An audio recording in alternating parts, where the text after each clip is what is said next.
Jim Militello along with AP Golf Writer Doug Ferguson after 3 rounds of the Masters. Angel Cabrera shoots his 3rd round in the 60s. Kenny Perry right there tied with him at 11 under. Doug, a pretty good matchup with that final round Sunday. It's good. What's interesting about both of them is they've been tested before in these kind of conditions. Perry put all the pressure on himself at the Ryder Cup in Kentucky and delivered.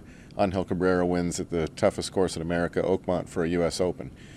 But neither of them has ever played in the final group at a major, so they're kind of the hunted in this case, and they're going to be hunted on an Augusta National course that we hope will be just explosive as all get out tomorrow. We haven't had that in a lot of years. You talked about the Open that Cabrera won, and some of us were surprised by it, but you weren't. This guy's a steady player. He's played well here before, and what makes him so good is he's strong as an ox. He hits it a long way. Putting comes and goes, but that's true with everybody. But he's had some good starts here, 18-hole, 36-hole starts. Now he's got a U.S. Open behind him. He is very capable, and he's been working his tail off, putting, chipping, hitting balls, everything. I expect him to stick around for as long as possible. You almost get the sensation that this is kind of destined for Kenny Perry. He's put on a great show the last 6 years. He's won 10 of his 14 tournaments. He's played steady. He's on a roll. He's never won a major. It would be a great achievement for him. It would, and this will be the most pressure he's ever faced. He's got a couple things kind of in his corner. One, he thought his crowning achievement in golf came last September. I mean, he put everything onto making that Ryder Cup team. And if you think about it, when he finished his round Friday, he doubled the number of rounds he played in the majors compared to last year because he only played the 1 round. Skipped 2 majors, took a lot of heat for it because he wanted to be on that Ryder Cup team. And then he went out a winner. He's riding into the sunset, and all of a sudden here he is with a chance to become the oldest major champion in history. And the one thing he doesn't have is a major. And Kenny's the kind of guy with 13 wins, very solid career. You think he's a good, solid player. This takes him into the next category. It would really be an amazing feat. Secondly, you go back to 1996 at the PGA Championship, and amazingly enough, that still haunts Kenny to this day. Again, he was at Valhalla, his home state.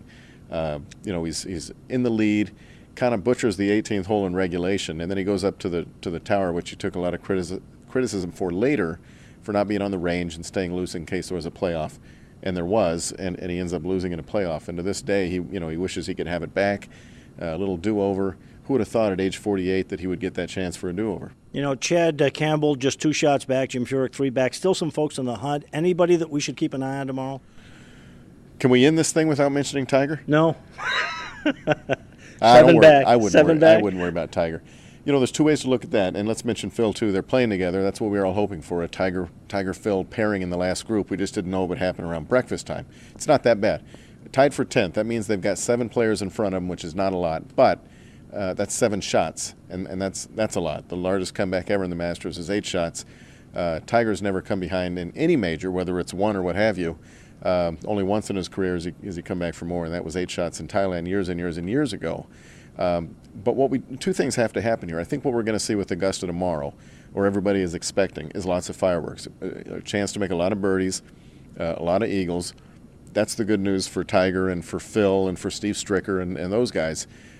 What they need, though, is that when you set up a course like that where there is a chance for eagles and birdies, there's usually a chance for bogeys and double bogeys. That's what they need, kind of like what Seve Ballesteros did when he came back and fell back to the pack and Nicklaus won in '86, for example. That's the kind of thing you need, and I think that, more than anything, is what people are hoping for. That's it. 3 rounds in the books here at Augusta National. For AP Golf Writer Doug Ferguson, I'm Jim Militello, the Associated Press, Augusta.